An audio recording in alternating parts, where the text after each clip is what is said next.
Well, greetings, blessings. Welcome to War in Heaven. It's been a while, but it's time for us to have another update. Much is going on, much has been revealed, much has been researched. And we're going to dive right into it because I like short videos. I like to-the-point videos.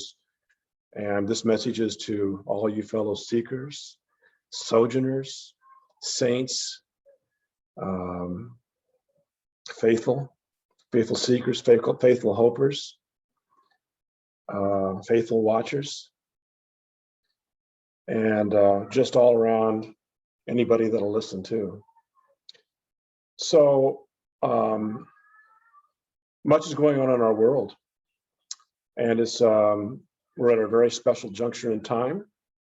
And as you know, a large group of us have been studying diligently for, in many cases, much of our lives.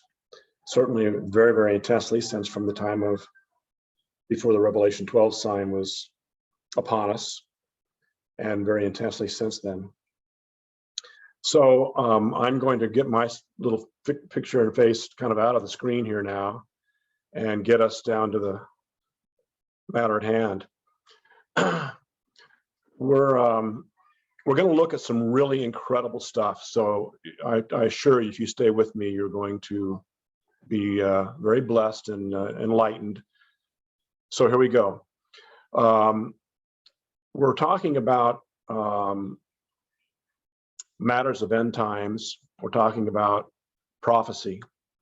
It's hard to ignore everything that's going on in the world with the COVID vaccine and the New World Order and the great deception that's upon the world and all the issues surrounding that, which you're probably just as concerned about and maybe bewildered as I have been.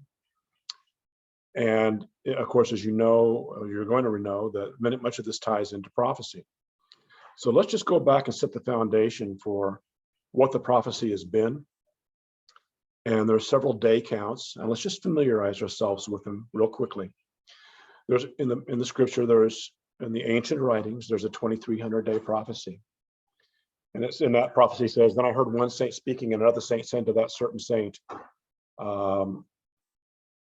which spake, how long shall the vision concerning the daily sacrifice and the transgression of desolation, to give both the sanctuary and the host to be trodden underfoot?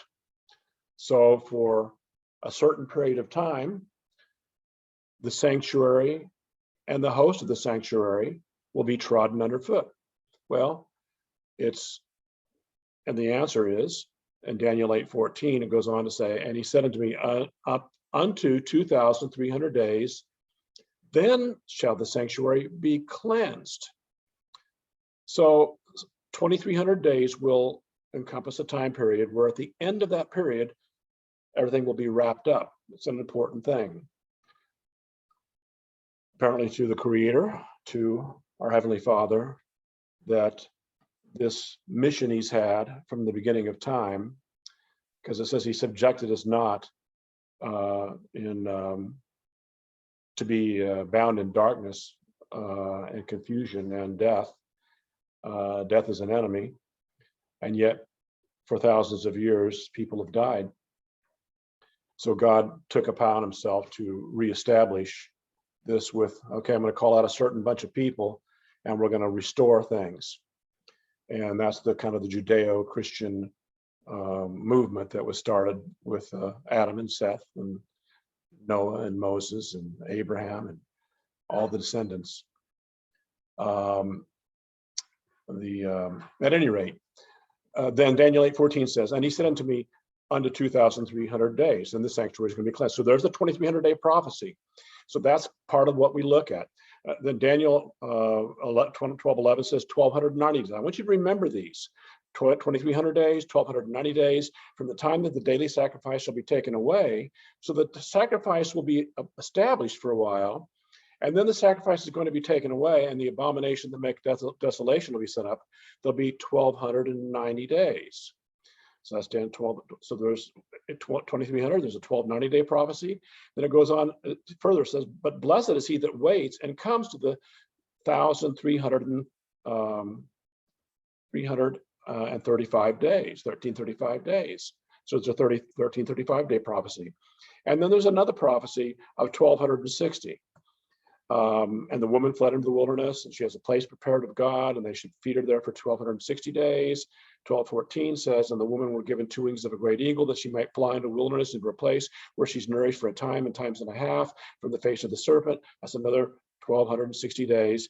And then Daniel 12:6, going back to this Daniel section here, it shall be for a time, times, and half a time, when he shall have accomplished to scatter the power of the people. All these things shall be finished. So the essence of each one of those statements of prophecy of time periods have connected to them a certain prophesied event that will take place. And we're going to look at that now. So I want to now direct us over to what I have been working on that has been floating around. Let's go to the granddaddy of the prophecies and begin to put it together. Daniel 9:24-27 says, 70 weeks are determined upon thy people and upon the holy city to finish the transgression and to make end of sins, to make reconciliation for iniquity, and to bring in everlasting righteousness, and to seal up the vision and the prophecy, and to anoint the most holy. That's a lot. Know therefore, understand that from the going forth of the commandment to restore and build Jerusalem unto the Messiah the Prince shall be 7 weeks and 62 weeks.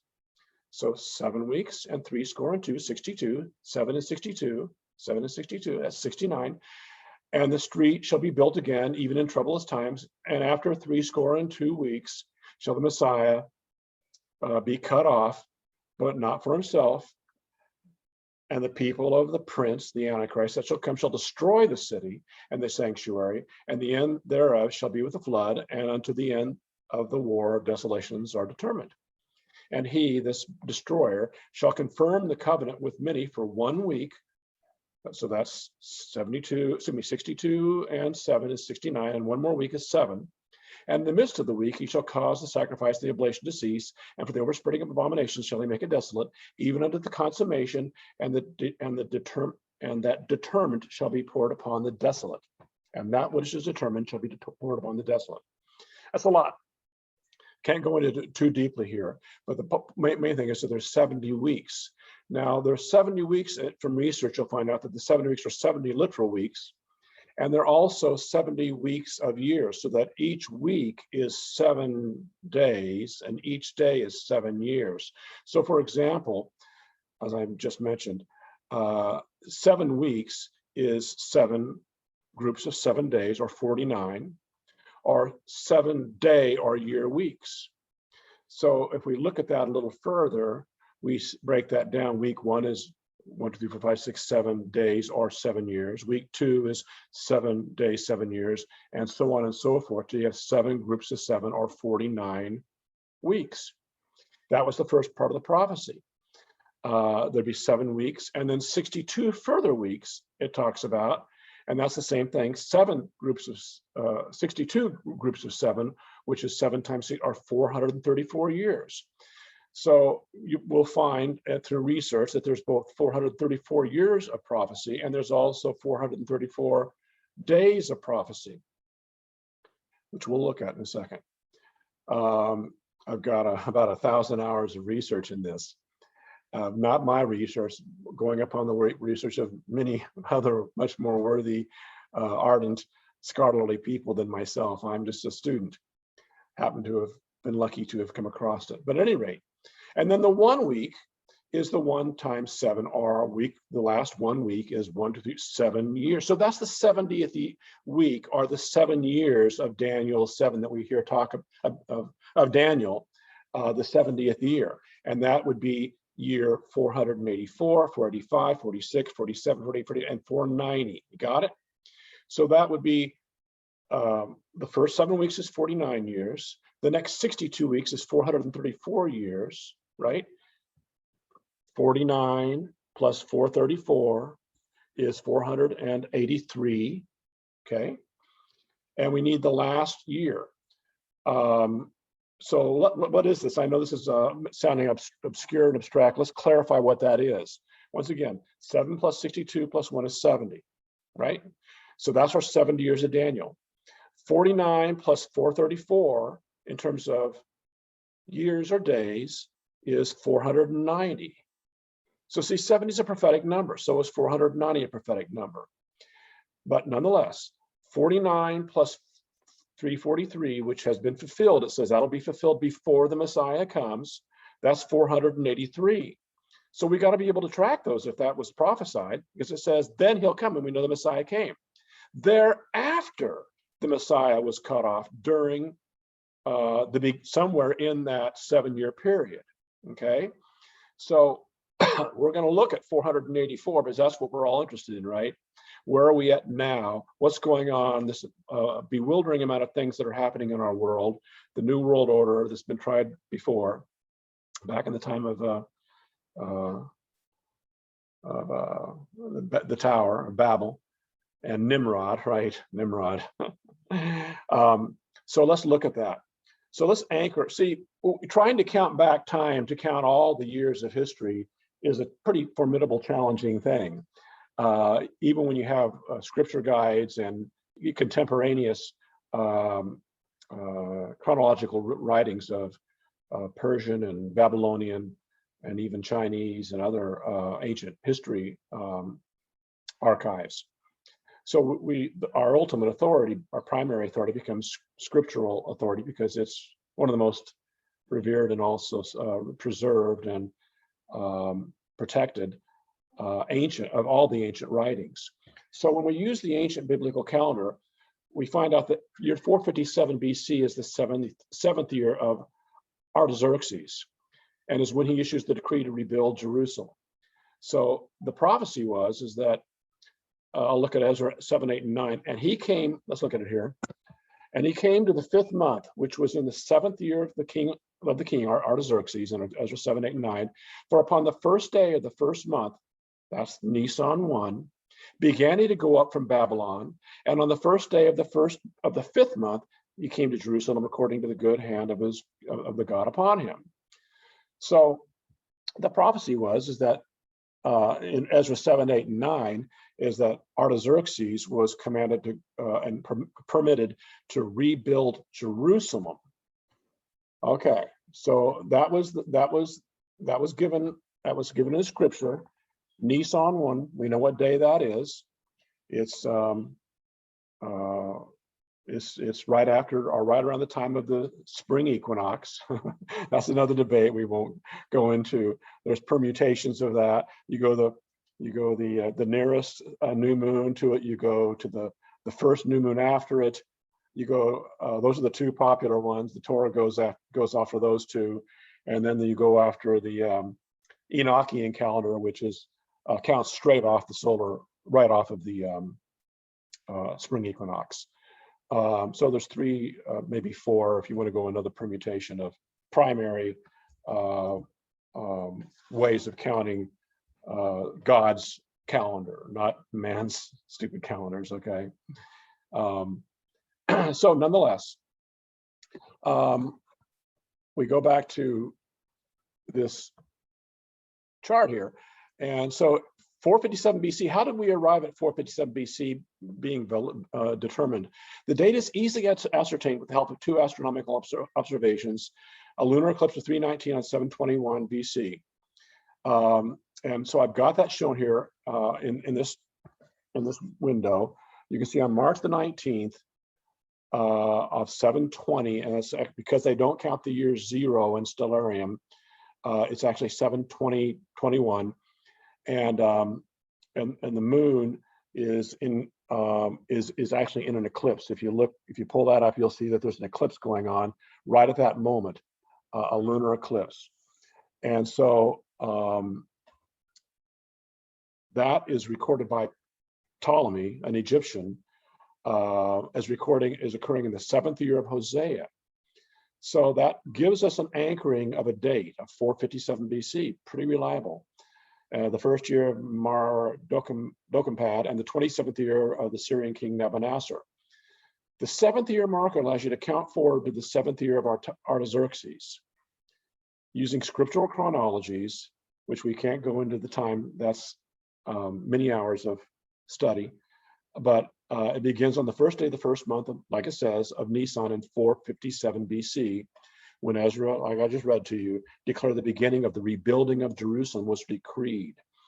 So that gives it, and then we can count forward from there. So from this Nisan 1 count begins the 483-year declared journey from the Daniel 9:25 prophecy. The Daniel 9:25 prophecy says that it will be, let's just go back up and read it again. It says, "Know therefore from the going forth of the commandment to restore and rebuild Jerusalem unto the Messiah until he comes shall be the 7 weeks and the 62 weeks. 7 plus 62 is 434. 483. 7 plus, so there it is. 62 weeks is 434, 7 weeks is 49, 49 plus 434 is 483. So we count forward 483 years from, there we go, from 457 BC, and we're going to see where that drops us out. That's from the command to restore and build Jerusalem unto the Messiah. So this chart is available to you. You can see it here now. You can screenshot it, or you can use the links at the end of this video to get more thorough in copies. You can print the copies off and look at them. So 457 BC plus 483 lands exactly on Nisan. Remember, it was Nisan 1. So Nisan 1 of like it said in the prophecy, God anchored it beautifully for us. And it lands on Nisan 1 of 27 AD. Okay. So biblical calendars are quoted in either solar years or lunar years, depending upon usually the context and whether long or short-term references are being made. Abba, our Father, is well familiar with 365.25 solar years, and yet the 30-day lunar month is also used throughout the Bible. Years most often infer solar. When years are referred to, they're most often inferring solar 365-day years. Months are usually, 30 references, and multiples of those, such like 1260, 1290, 2520, 2300, are precise day counts, and are used as such to help connect appointed times off the lunar calendars or festivals in the Hebrew calendar. That's the festival days, the appointed times. The Moedim is another whole huge field of study you need to learn about and understand as a student, as a truth seeker. See, if you don't love truth, now this is going to matter to you. So it's imperative to you to care about truth. If you don't care about truth, and all you are is just a consuming organism that lives and dies, that's a pretty sad state of affairs, and that's what we've been conditioned to, right? That's the programming. That's the spell of the darkness, the confusion of life. And breaking that is saying, no, I'm going to care about truth. I'm going to care about objectivity. I'm going to find truth. I'm not just going to rely on dogma, the mainstream media, my teachings, my upbringing. I'm going to find truth. And when you find truth, you end up finding God, because you can't have a seeking of truth without accepting the reality that this breathing and this seeing that you're doing is millions upon millions of miracles, trillions of miracles, 10,000 miracles a second. And they are, yes, unfortunately, there are self-evident truths, and that does imply a creator and a God, and it's up to us to find him, okay? And that's what the whole journey's about, is those that care about truth and care about loving the truth, and therefore kind of loving your creator, because my gosh, if he made me, I think I want to find him, right? I want to know who he is. So anyway, these years versions of the Daniel prophecy are solar years. So at any rate, so you drop down from 457 BC and you count forward the 483 years, and you land exactly on Nisan 1, 27 AD. And okay, so where are we at in 27 AD? So this is a timeline for 27 AD across here, okay? After 483 years, the Messiah begins the 484th year, but he's cut off. Well, that's exactly what the prophecy says. Remember, it says, and after 362 weeks, after the 62 weeks and the 49 that preceded it, shall the Messiah be cut off, but not for himself, and then the people of the Antichrist shall come and shall destroy the sanctuary, and shall be the flood, and the end of the war with desolations are determined. And he shall confirm this Antichrist for many for 1 week, for 7 years. So that 7 years is a covenant that he's going to make. And in the midst of the week, he shall cause the sacrifice and the oblation to cease. So that 1 week at 7 years is a prophecy. And in the middle of it, he shall, but in that 70th year, what happens in that, because the Messiah comes, he begins that 70th year, and he's cut off. Well, Jesus was born in, we won't get into that, 3 BC. I'm going with 9/11, 3 BC. You can go with 5 BC. He can go on whatever day. But at the end of the day, in 27 AD, Jesus was baptized on February, and this is another whole area. There's going to be some inferred assumptions here, and I'm gonna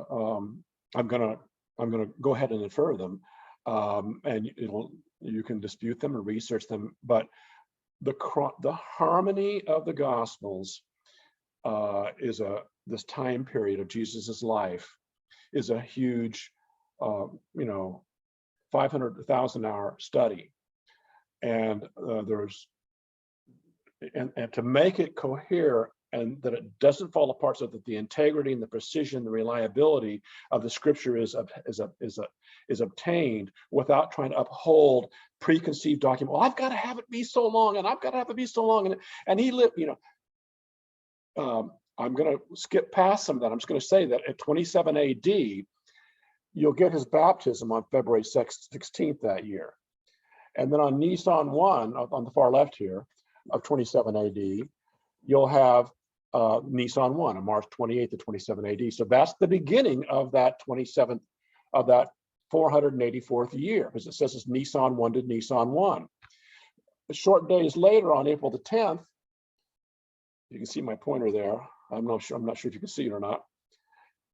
Is the Cana wedding, the first miracle, Nisan 6th on April 10th of 27. And then not too long after that, he goes in and has the famous teaching in Isaiah where he talks about the acceptable year of the Lord and the day of vengeance thereof. But he talks about the acceptable year of the Lord. And he stops and closes the book. And he says, this day, this prophecy fulfilled in your eyes, in your ears. And because the day of vengeance thereof hadn't come yet. And he stopped it in the middle of the verse. So he taught that on June the 7th of that year. And then Jesus is age 30, because his birthday was on September 11th. The kings, in biblical chronology and God's chronology and God's calendar, there are 2 New Years.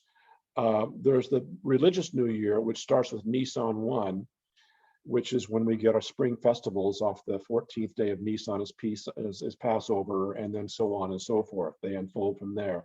Feast of Unleavened Bread, Feast of First Fruits, Pentecost, and then the 2 other 50-day counts after that, leading into the fall festivals. But in the fall New Year is when you count a king's reign. It's the secular New Year, and Jesus' kingship is recognized on Tishri 1, his birthday, because he was born on Tishri 1. And so Tishri 1 of that year was a new moon, and he was born on that day in 3 BC. And then the transfiguration took place on 10 days later, which would have been Sukkot, or was that? No, that would have been Yom Kippur. And then he was crucified. This is not meant to be, I'm only giving you the highlights here of that year of his life.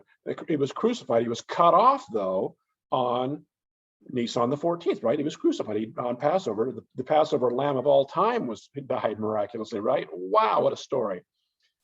And then, of course, he resurrected on the 17th. He ascended on IR 28, which is June the 10th, and Pentecost on June the 20th. But let's look at that. Remember, we came down here from 457 BC on Nisan 1, and we landed on Nisan 1 this year. And he turned age 30 at the beginning of his ministry, arguably. And then he died, but he caught up. So he was caught off during that year. So there's a year and Nisan 1 to Nisan 14. That's a year and 14 days. That'd be more than a year. But he had an acceptable year. But nonetheless, note here that there are this purple line from his birthday that year until he's cut off. There's 220 days. So, okay, that's interesting. So there are exactly 490 days, however, from Jesus' baptism until Pentecost. So there's a fulfillment of the 490 days in the prophecy, are 70 exact literal weeks, but it began the 70th week of 7 years at the same time. So the precision of God's word is par excellence, humbling, almost as humbling as it says he magnified his word above all of his name, his whole creation. Almost it's more humbling, the precision of the word, than the 10,000 miracles that we ignore in our sinful arrogance of breathing and heart beating without effort, and our ignoring of our Creator that God has been trying to get us back to the garden, right? So at any rate, this began the 70th week. There's that 484th year beginning. And of that, when he was cut off, okay, follow me? He was cut off. There was 220 days from his birthday when he turned 30. When a man goes to war in Israel, they go to war at age 30. That's when a man becomes a man who can go to war. And Jesus Christ, it says, came to destroy, as a warrior, the works of the devil. And we're supposed to destroy the works of the devil. We're supposed to be like him. And we do that with the word of our testimony. And so understanding truth and being immersed in truth is transformative, because we're spelled with an absence of truth through words and language and resonating ideas and emotions and lies. And we have to replace those with the word, the power of the Logos, which is the warring against the flesh, against the darkness, against the adversary, the evil one, that is the father of death and is the father of all the evil in the world that we're now coming to a head and fighting against. But the lies are raging on, so our truths must rage on as well. And here is a massive dose of truth. You're going to continue to be unfolded here as you sit with me through the remaining portion of this review. So the 220 days there. So clearly, Nisan 1 of 27 AD begins the coming of the Messiah who was cut off. This year, sequentially, scripturally, and chronologically, was the first year of the last 7 years of Daniel's 70th week. If a portion of that first year, the 484th year of the 490 years, was fulfilled, then the 7 years of the tribulation may recognize the tribulation, 7 years of the tribulation. Let's observe with me, if you will, your thinking and my thinking, the conditioning we've had, some of the dogma that we've had about the tribulation in the 7 years, because that word tribulation is thrown around a lot, and the 7 years is associated with it. And there is 7 years, but is it all this judgment? Anyway, so let's just continue on. Then the eventual 7 years of the tribulation may recognize the partial fulfillment of Jesus' ministry, if Abba deems so, if God deems so. There are several measures one could consider from this line graph to attribute as some kind of credit or other marker, perhaps a rapture watch date candidate or related thereto. The baptism to Pentecost already stands out, as it is exactly 490 days, or 1 year and 125 days. So we could count off 125 days if we wanted to the 7 years.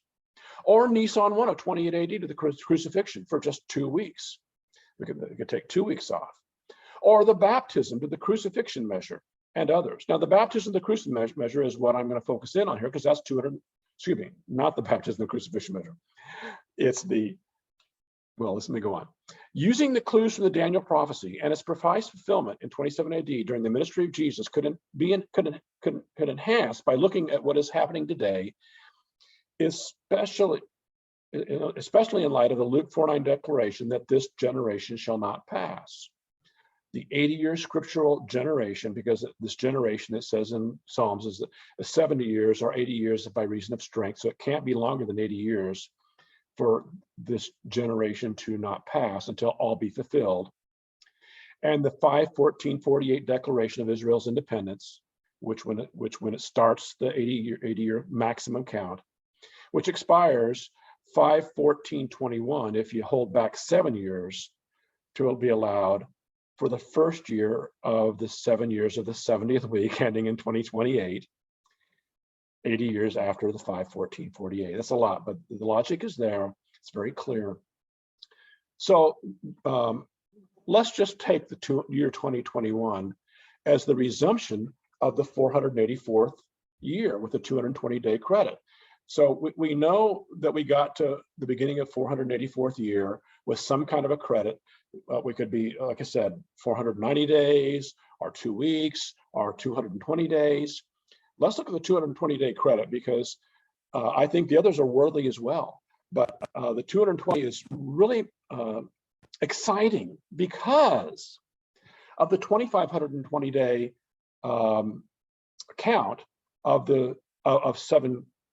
7 years.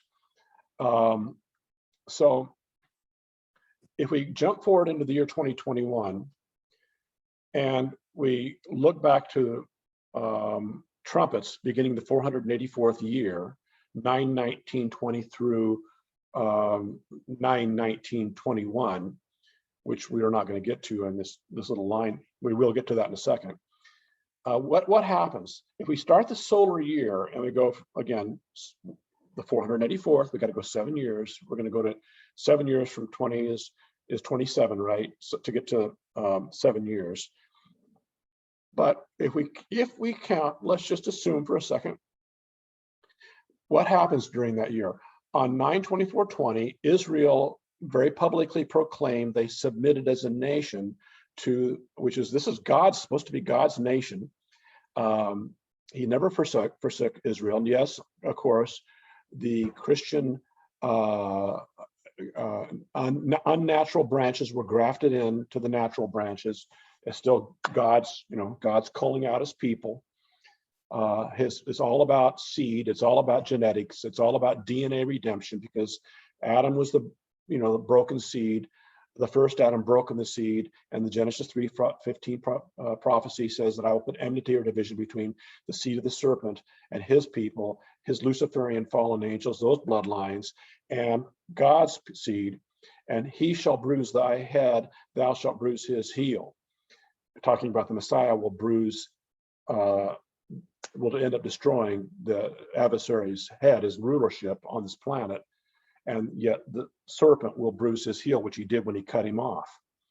So at any rate, God's people made a covenant, which God doesn't like. You don't make a covenant with the medical tyranny, but they did.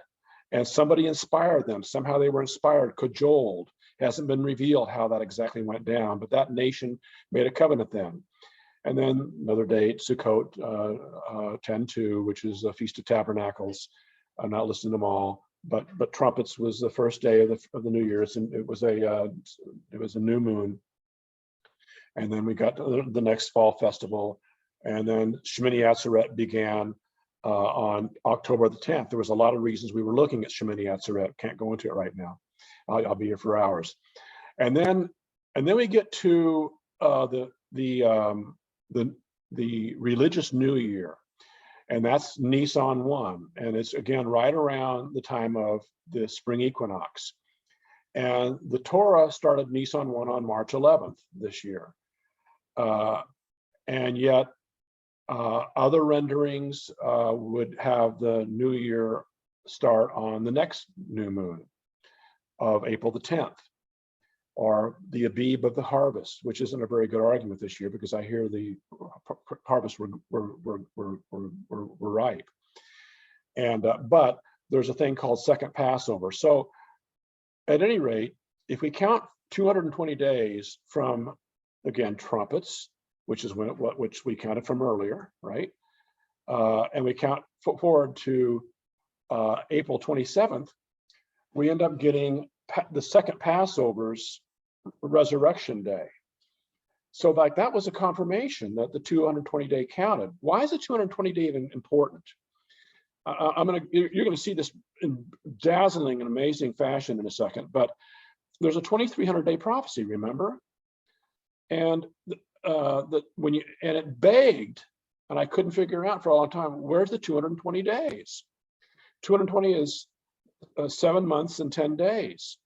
And on the 7th month of the 10th day, that's another whole story, but the 220 days is missing because you got to have 2,520 days to get a full prophesied kind of lunar year. So the 220 days that we saw back here that began with Tishri 1 again and ended with the crucifixion date on that year, on Nisan 14, matches the 220 days from trumpets this year to April 27th of the resurrection day of 2021. So we're in that 484th year, and we're seeing, oh my gosh, we've already had another confirmation of a 220 day count. So that was a high watch day because a lot's going on. Remember, this generation ends on 5/14/21 with 73, with 7 years left to fulfill. So Shemini Atzeret began 2,520 days, which you're going to see in a second, on 10/10/2020, and it ends on trumpets of 2027.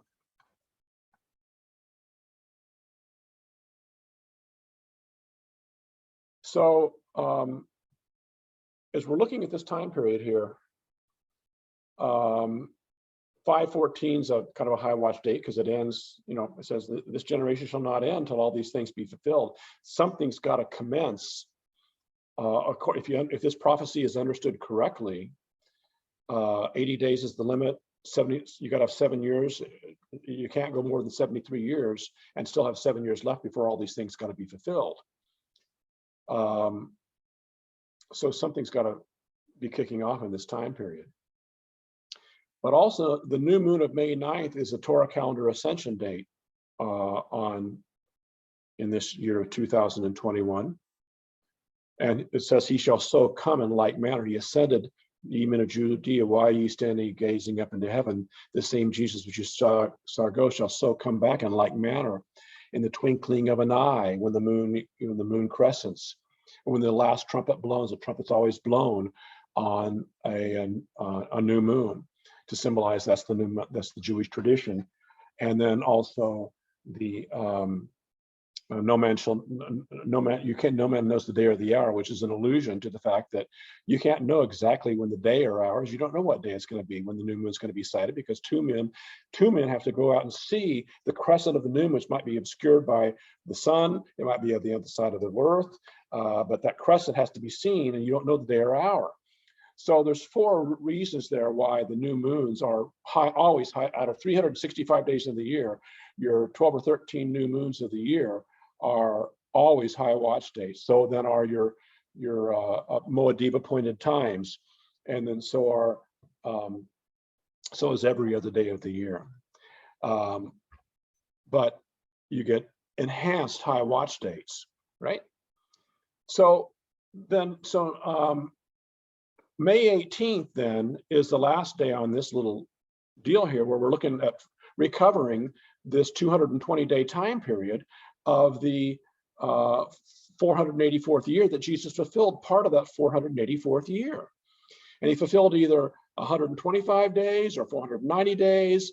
I believe he may have well fulfilled 220 days because there's 220 days from Shemini Atzeret. Now, people would say, well, I don't like Shemini Atzeret. Shemini Atzeret's the last great day of the last great feast. I know it is. That should be at the end, and it is at the end, and you'll see in a second. But I believe that that was there because it's an allusion to the wrap-up. It's an allusion as the beginning. It starts this 220-day count pointing to May 18th of 2021, which you're going to see in a second. It's going to be dazzling. And so May 18th, 2021 is either Pentecost it is 20 because it counts forward from March 11th, Nisan 1, or it's just 220 days if you're using the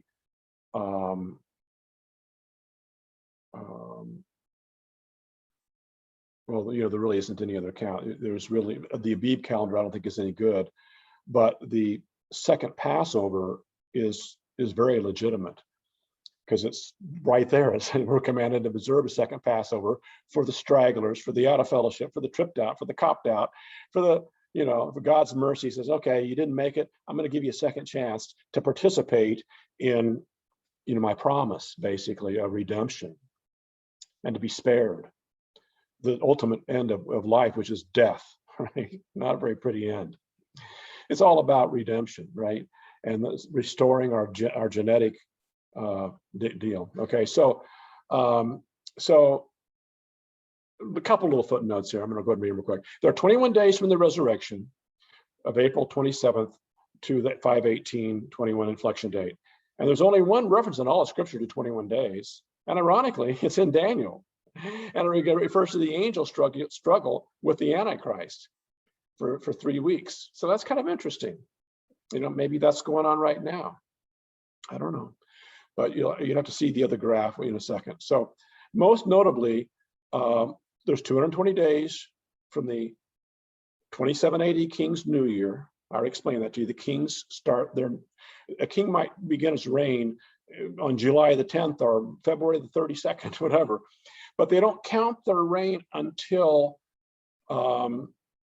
September 1, Tishri 1 each year in the Bible. So all the kings count their reigns from, irregardless, they start on the Tishri 1.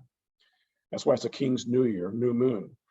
And Jesus' 30th birthday could well be his kingship being recognized. He was turned a man that year until the cutoff or crucifixion, and that matches the 220 days from Shemini Atzeret until the 427 resurrection, which I already showed you. The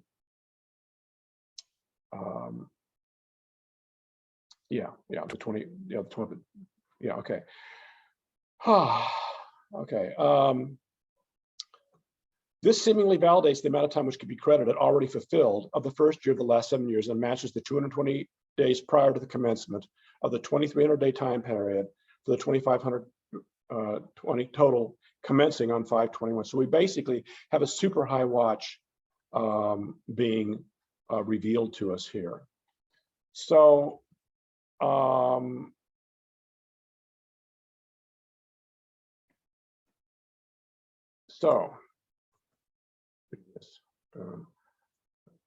next, okay. So here is the count moving forward to October the 10th of 2021. And note right here that there are 2,300 days from May 18th to 21 until trumpets right here of 9/3/27. So Pentecost to trumpets is 2,300 days. And if you add 220 days more to it, you count back to October the 10th of last fall, which was Shemini Atzeret.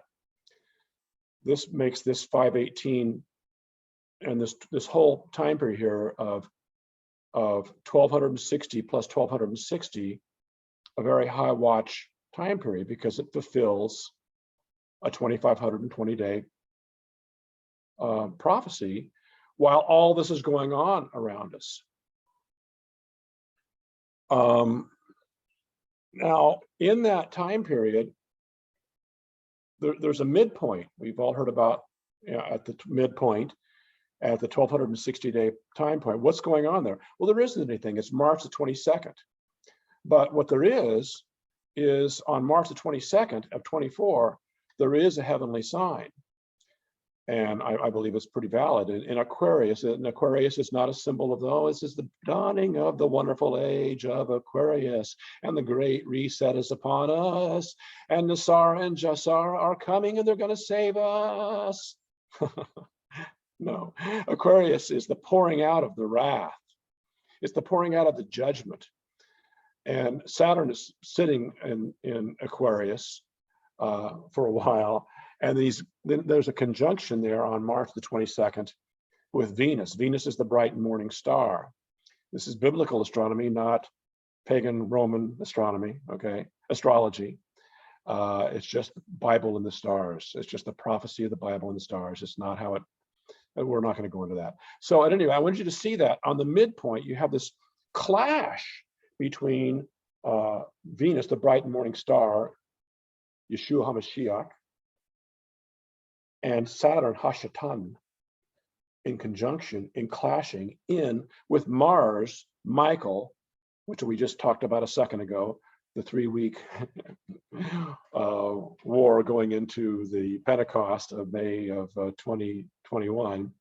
So Michael's there again, witnessing this clash where God is restoring all things. He's ousting the enemy. So it's a beautiful sign, isn't it? We got there through research that had been going on from 9/23/17, and seeing repeated, all of a sudden started seeing double confirmations. For example, this one in 20, we had 70 days from the July 20 new moon to Yom Kippur. And then we had 84 days from then until the Jupiter-Saturn conjunction, which was profound. And vice versa, we had 84 days from the Pentecost new moon until the Shemini Atzeret of that year, calling attention to Shemini Atzeret and Shimchat Torah for the bride. And then we had 70 days again. Remember, 70 is a prophetic number, calling attention to this Jupiter-Saturn conjunction. So it was like, wow, we're starting. It was impressive, because the first time in all these watches from before 2017 that I had a double. We had a double overlapping, kind of inverted confirmation, pointing to this birth of the body vertically and the birth of the bride horizontally. Basically, in the 84 days is an allusion to 84 months, it's an allusion to 7 years again, right? 12 times 7 is 84. So 7 years, 84 days, 84 months. So it's all there again. It's that 70th week again. So that had happened. And then going into 2021, we had 1,260 days from 9/23/17. Now 9/23/17 is, of course, the Revelation 12 sign. We knew we counted forward, and we got 1,260 days. We got to March 6th. Well, that wasn't much. But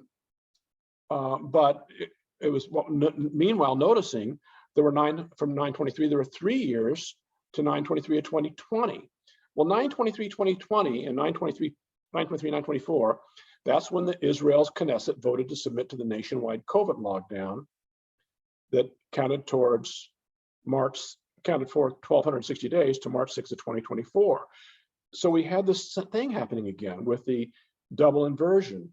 We had 1,260 days in 3 years, and we had 3 years and 1,260 days.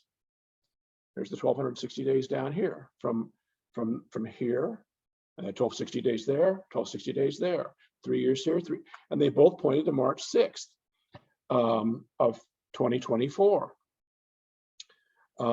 So this Israel's submission and leading the world in the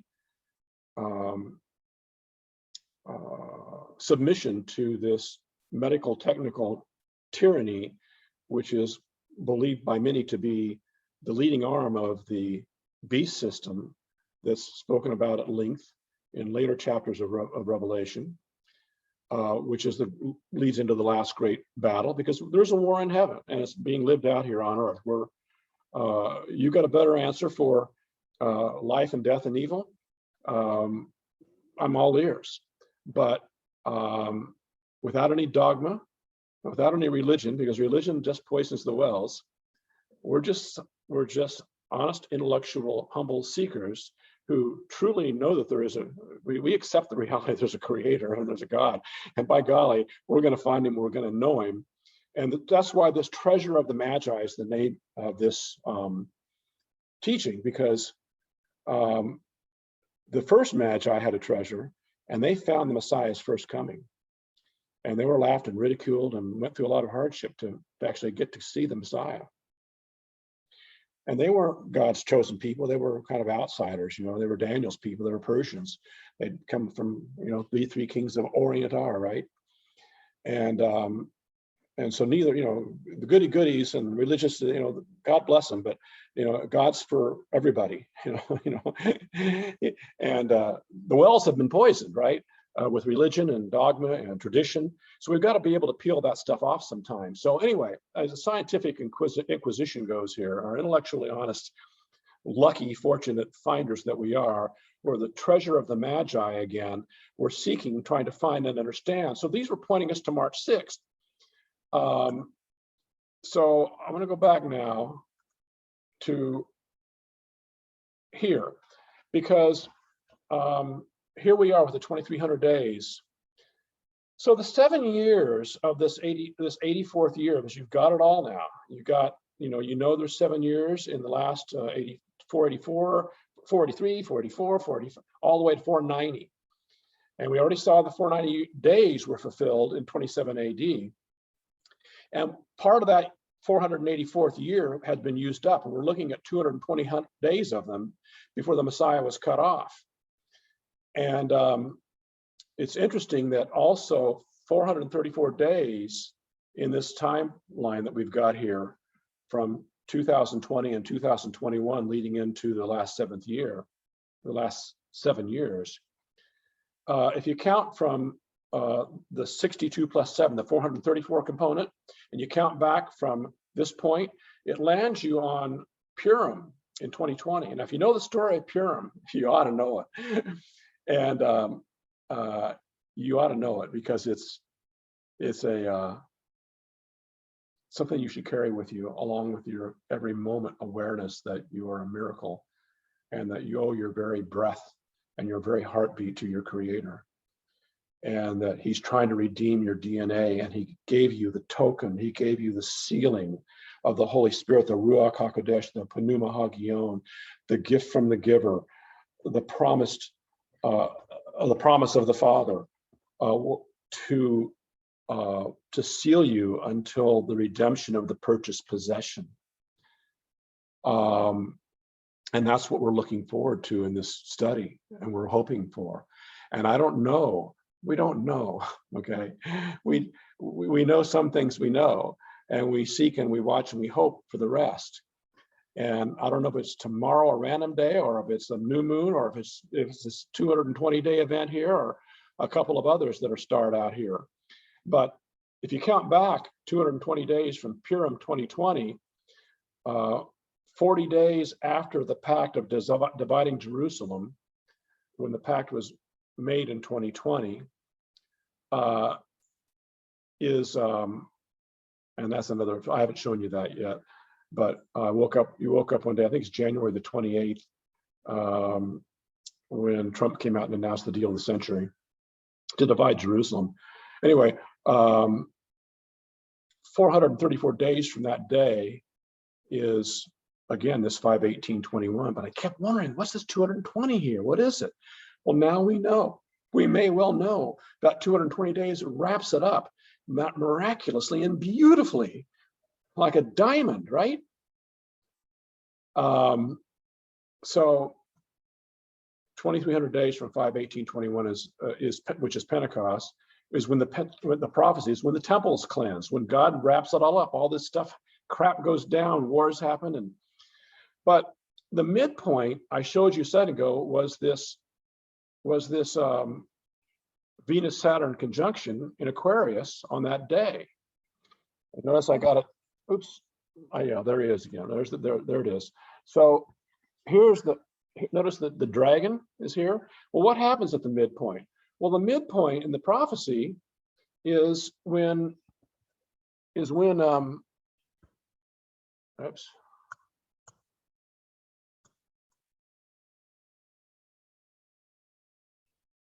Oh, wrong picture here. Let's go back over there. There we go. Boom.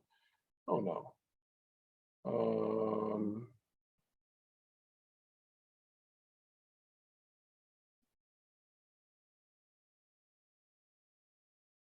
All right, here we go back again. Okay. Sorry about that. Okay, so the midpoint of this prophecy is quite interesting, because the 5/18/21 Shavuot date would require temple sacrifices to be implemented for the 2,300-day prophecy to fulfill, because the 2,300-day prophecy says that from the time of the reestablishment and so on and so forth, then 2/20/24 is when the 1290 prophecy, when the Antichrist puts an end to the daily sacrifice, could be fulfilled. Because you can't have the Antichrist putting an end to the daily sacrifice and this abomination happen unless it's been established first. So you got the 2,300 days has to happen before the 1290. So when you count the 1290, which I'll show you in a second, well, let's just look at it right now. The 7-year solar midpoint, lands on Passover of 3/25/24.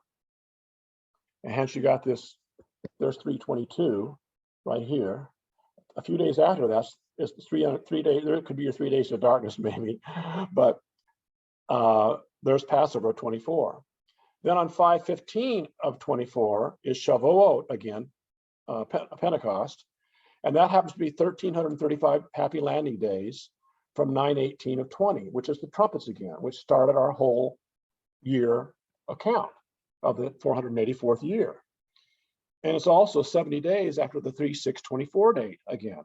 So I told you 3/6/24 had really caught my attention. 3/6/24 is the day when in 27 AD, when the first miracle was done by the Messiah at the Cana wedding, right? The wedding. And it's also 10 days before Nisan 6th, which is March the 16th or 17th, which is 3/16, when which, the John 3:16, right? A little bit of illusion there. But it's interesting, it sits opposite of 3/22, which is Satanic Masonic day, which is the midpoint there when this great battle happens, when in the prophecy, the dragon is cast down, right? Revelation 12, right? And Michael and his archangel, they threw him out. And in Revelation 12, that's what basically Revelation 12, right? So at any rate, going back to, oops, oh, come on, previous.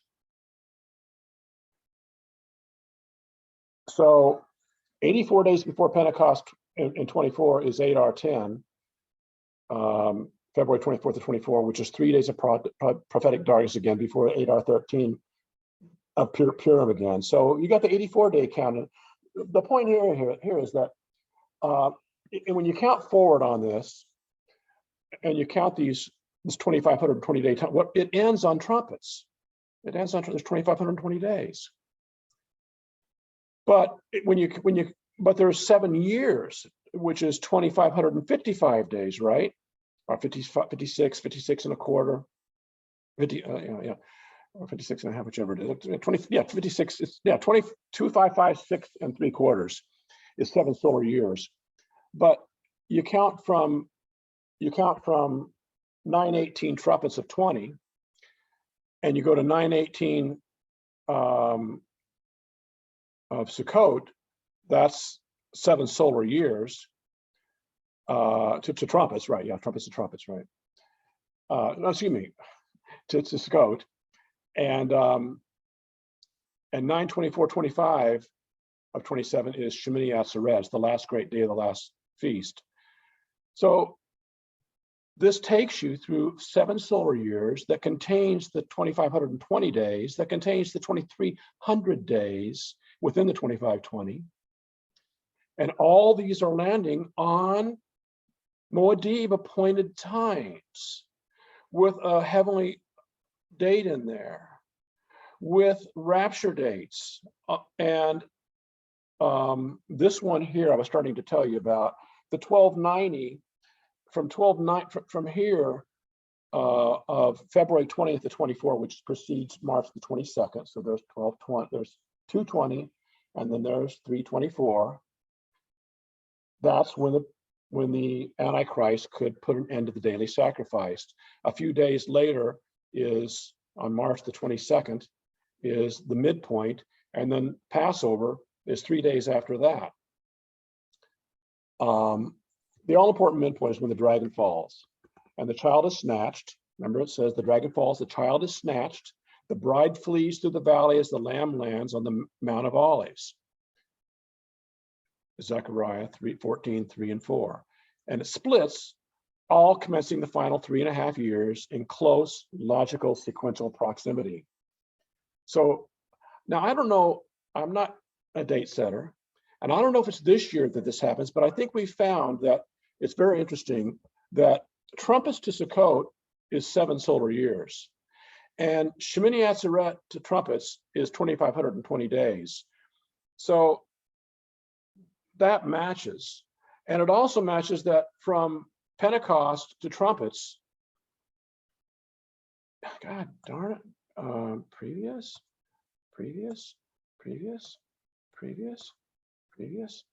from right here to trumpets, that's 2,300 days. Now, I don't know if that little puzzle is the year 2021, or if it's 2022, or if it's 24, 25, when it is. But these distances in the prophetic landscape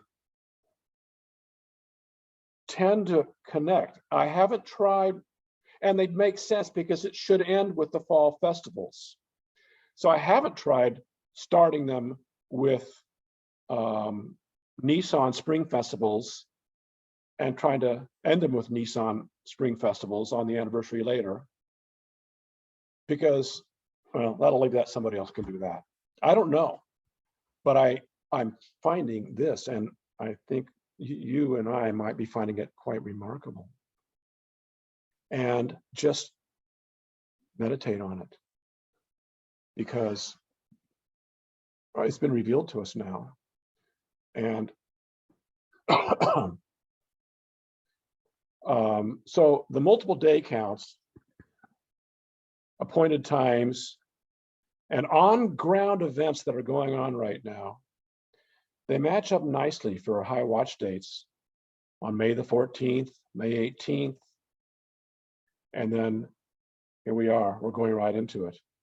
And then we've got the 1290 count back date from the 1290 day prophecy right before the midpoint. Then we've got the midpoint itself.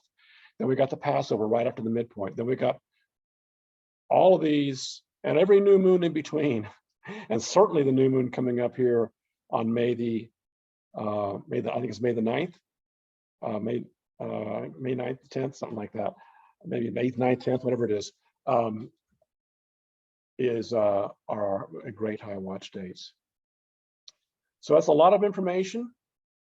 The main discovery here is the 220 days and the complement and the source of it, and the fact that it all ties together We've got 490 years, 483 were fulfilled. Jesus started filling the 484th. Some portion of it, likely 220 days, should be counted against the 7-year tribulation.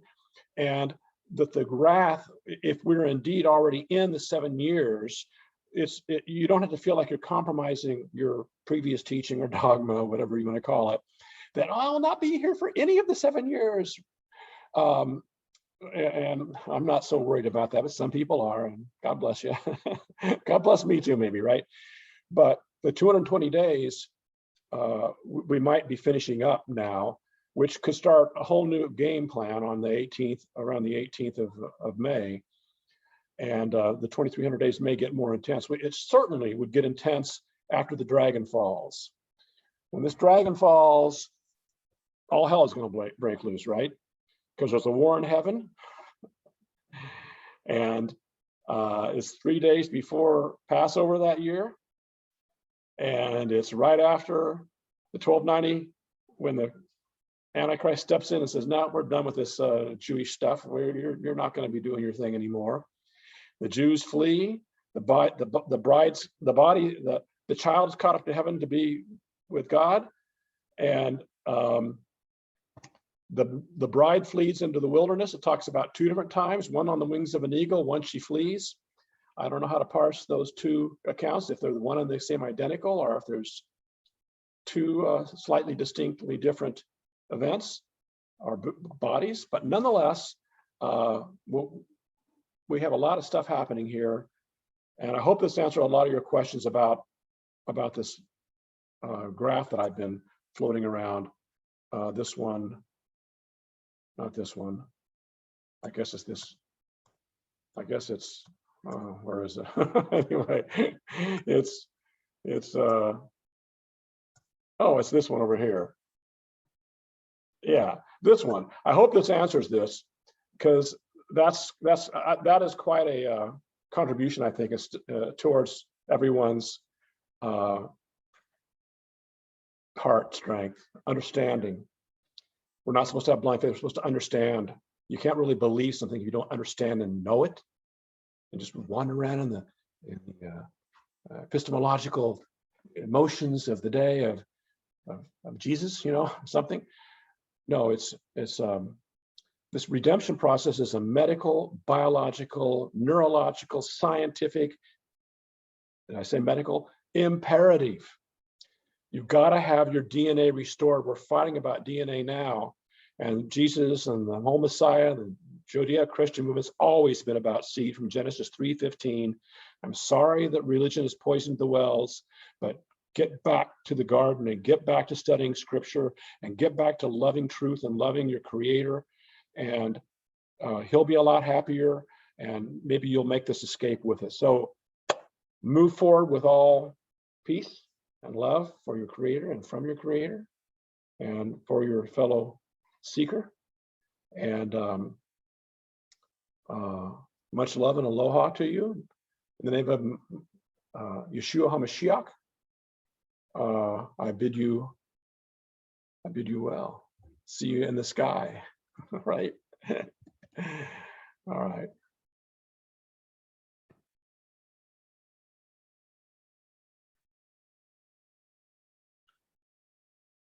I'll turn this off and figure out how to turn it off. There we go.